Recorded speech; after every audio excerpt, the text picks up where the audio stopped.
Halo guys, jumpa lagi di Movie Time. Kisah kali ini adalah cerita dari film Malaysia yang menceritakan tentang kesesatan ajaran agama yang mengatasnamakan agama Islam, di mana Walid sang pemimpin jemaah di sana memanfaatkan para jemaahnya untuk bertunduk dan mengikuti segala kesesatannya dengan alasan bahwa dirinya adalah utusan Tuhan, dan bahkan dia menghalalkan berbagai cara untuk menikahi wanita-wanita cantik. Bahkan ada yang hanya sekedar dijinahi saja. Film ini disutradarai oleh Pali Yahya dan pemeran Walid dalam film ini diperankan oleh Faisal Hussein. Namun anehnya semua jamaah sangat mempercayainya. Hal ini tentu saja mirip dengan beberapa kejadian di negara kita Indonesia. Dan inilah cerita dari Bid'ah.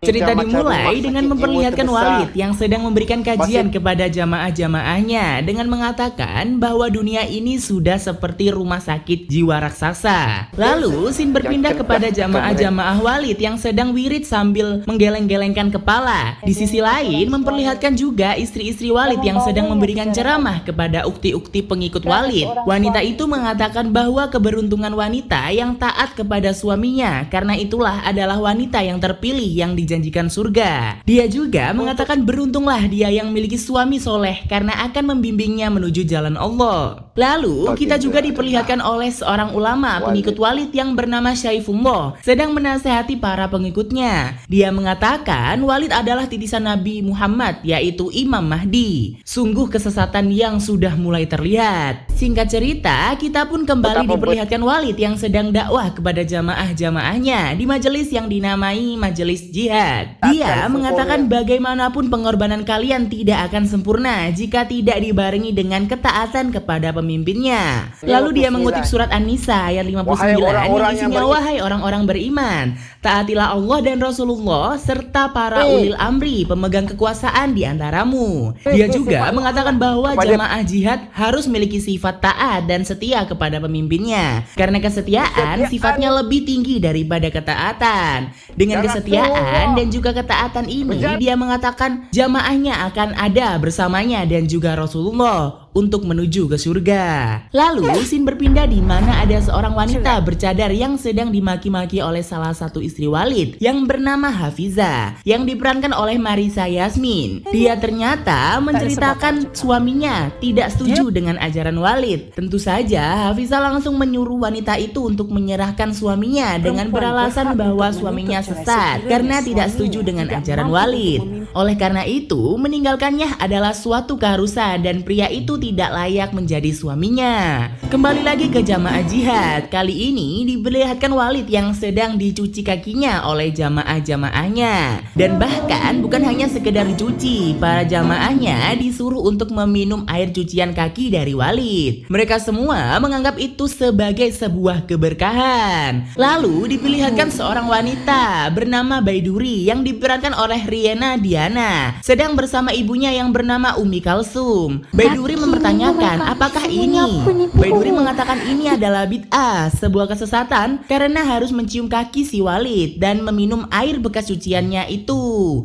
Baiduri juga mengatakan kepada ibunya ini adalah sebuah kemusyrikan dan sebuah dosa besar. Namun ibunya tetap mengelak dan ibunya menyuruh dia untuk mengikuti apa saja yang diperintahkan oleh Walid. Lalu Saifullah sang ajudan dari Walid mengatakan bahwa kalian akan mendapatkan berkah dari Walid yang suci. Dia juga mengatakan bahwa sekarang adalah giliran para wanita muslimah. Sontak saja dengan sumringahnya Umi Kulsum langsung menuju podium untuk mencium kaki Walid. Meskipun Baiduri melarangnya untuk naik ke sana, namun dia tetap memaksakan untuk naik. Dan akhirnya dengan sangat menjijikkan si ibu itu mencium kaki si Walid dan meminum air cuciannya. Setelah gilirannya selesai, Umi Kulsum langsung memberikan kode kepada Baiduri agar naik ke atas podium untuk mencium juga kaki si Walid. Baiduri awalnya menolak, namun akhirnya dia pun nurut dan dia naik ke atas podium. Namun tiba-tiba pada saat akan mencium kaki si Walid, tiba-tiba Baiduri mencipratkan air yang ada di kaki Walid ke mukanya si aki-aki itu.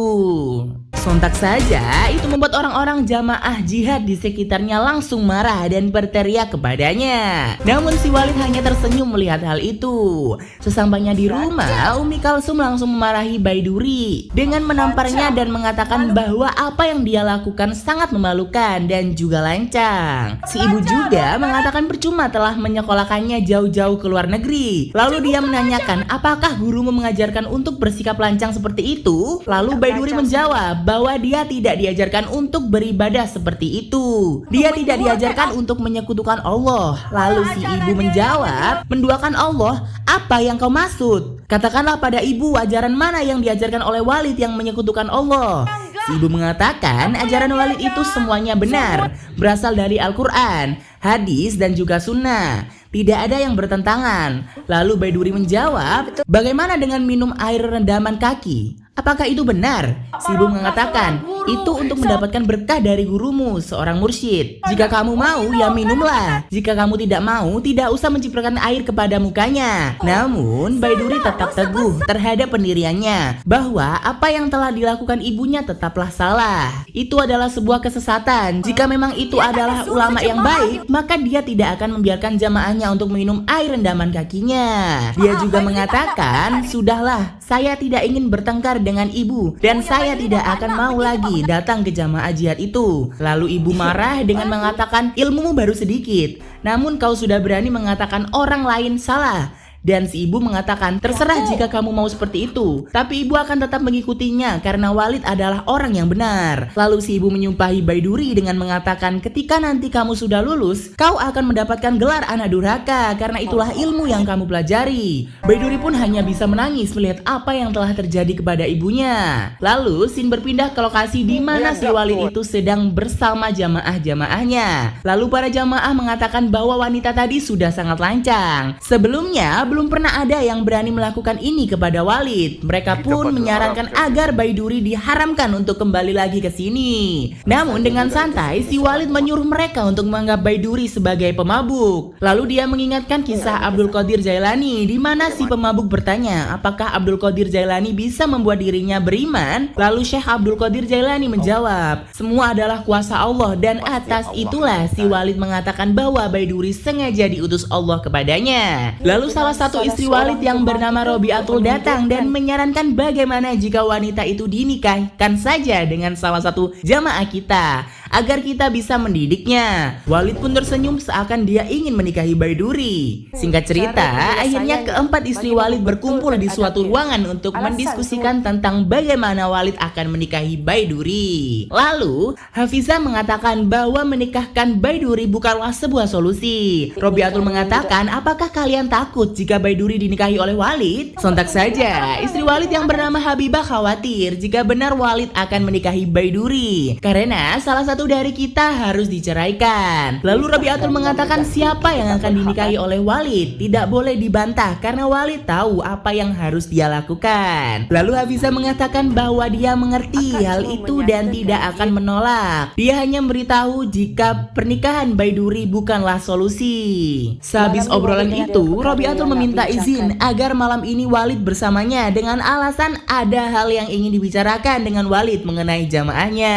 Singkat cerita, istri Walid yang bernama Masita sedang mengeluh kepada Habibah. Dia iri kenapa Robiatul mendapatkan lebih banyak malam bersama Walid. Bahkan sudah 3 malam Walid bersamanya terus. Meskipun sempat mengatakan ini semua salah Walid, namun Habibah memilih untuk pergi karena takut dihukum oleh Walid dan akan membicarakannya nanti kepada Walid. Lalu diperlihatkan Walid yang sedang menjalani malam bersama Robiatul. Namun ternyata di luar Habibah sedang mendengarkan apa yang mereka lakukan. Singkat Singkat cerita, keesokan harinya Umi Kalsum mendapatkan telepon dari Hafizah, istri Walid, dan menyuruh untuk datang ke sana. Di sana, dia menyampaikan kekhawatiran Walid tentang Baiduri dan melihat Baiduri memiliki potensi untuk menjadi Sri Kandi Islam. Namun, Ummu Kalsum khawatir tentang kejadian kemarin saat Baiduri mencipratan air kepada Walid. Namun, Hafizah menyampaikan bahwa Walid tidak marah akan hal itu. Dia mengatakan Walid itu visioner. Dia bisa melihat apa saja yang kita tidak bisa lihat. Si ibu meminta Hafizah agar Walid mendoakan Baiduri yang hatinya sangat keras. Lalu Hafizah pun menyarankan agar Baiduri dinikahkan dengan jamaah jihad, biar nantinya Walid yang memilih siapa yang pantas untuk Baiduri. Si ibu pun senang dan mengikuti perkataan Hafizah itu. Namun ternyata percakapan itu didengar oleh Habibah. Singkat cerita, Saifullah bercerita tentang mimpinya bertemu Rasulullah kepada Walid. Lalu Walid mengatakan bahwa sekarang yang menerima wahyu bukan cuma Walid saja, melainkan Saifullah juga. Dan cepat atau lambat mereka akan menerima perintah khusus dari Tuhan. Lalu Saifullah bercerita bahwa di mimpinya Rasulullah menggantikan mahkota Saifullah dengan mahkota yang sangat indah dan juga berkilau. Singkat cerita,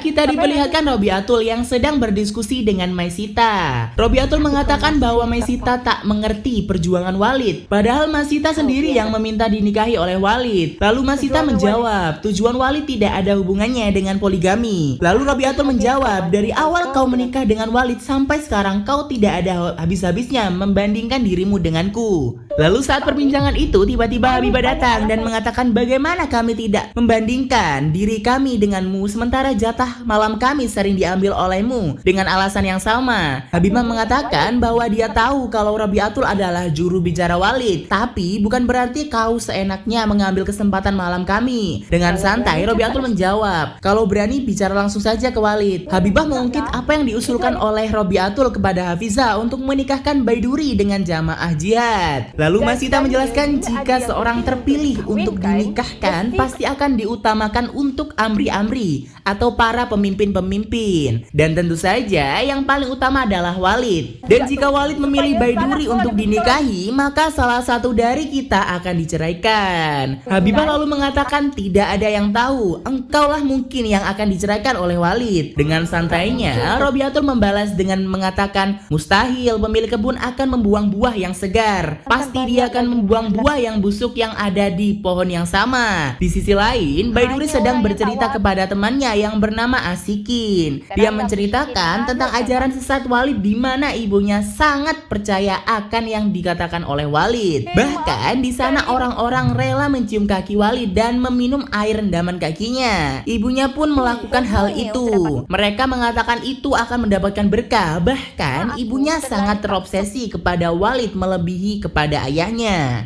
Namun jika ayahnya melarang ibunya pergi ke sana, mereka akan bertengkar. Lalu Asikin mengatakan, setidaknya kau sudah melihat sendiri kegiatan aneh mereka. Baiduri pun menjelaskan bahwa memang itulah tujuan dia ke sana. Namun dia sangat kaget mengetahui kegiatan mereka. Di saat naik darah ketika melihat ibunya meminum air itu. Namun Asikin memuji Baiduri. Dia mengatakan bahwa Baiduri sangat hebat, kau nekat, kau berani mencipratan air ke wajah Walid. Baiduri mengatakan bahwa itu memang dari hatinya dan bahkan dia ingin menyuyurkan semua air yang ada di baskom itu ke wajah Walid agar dia bisa merasakan dan meminum air kakinya sendiri. Lalu Asikin mengatakan bahwa kau harus menahan ibumu agar tidak pergi ke sana lagi. Namun Baiduri tidak bisa melakukan hal itu karena ibunya sudah terlalu terobsesi dengan Walid sehingga hilang kewarasannya.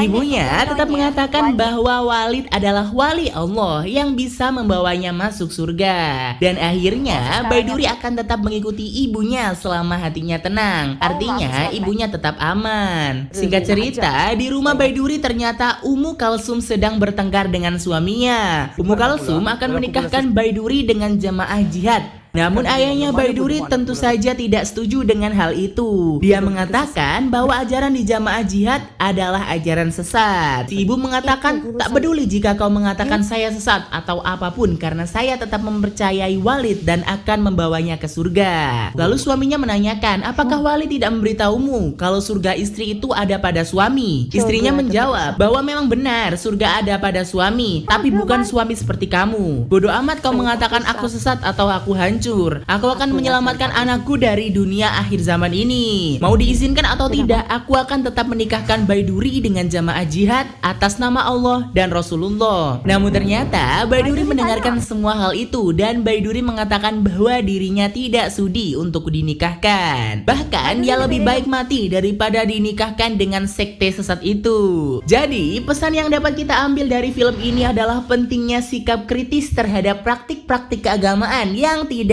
berlandaskan syariat, bahaya fanatisme agama, dan pentingnya menjaga marwah ulama dan simbol-simbol keagamaan. Film ini juga mengingatkan tentang potensi manipulasi yang dilakukan oleh oknum agama untuk keuntungan pribadi. Oke, mungkin itu saja review film kali ini. Jangan lupa like, komen, dan subscribe.